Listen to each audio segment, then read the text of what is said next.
The first thing you gotta do is you have to discipline your life, people. I have to do it, you have to do it. You know what it means to discipline your life?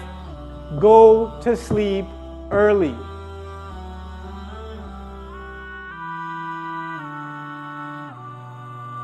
Pray Isha and go to sleep.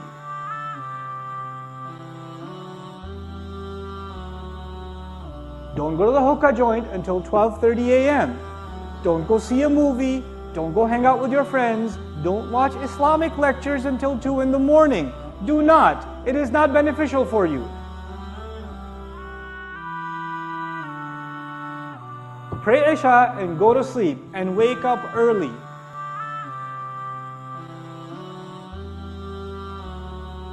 Wake up before Fajr. Give yourself 30 minutes, 15 minutes, 20 minutes. I know it seems impossible. It's only impossible because of Netflix at night. Okay? That's the only reason it's impossible. Give the nightlife up.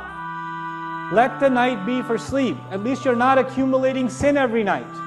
At least you're not burying your heart under more sin every night. At least you're sleeping. At least you're innocent for that much. At least that much. Then you wake up and you pray, at least start with a routine of praying Fajr on time.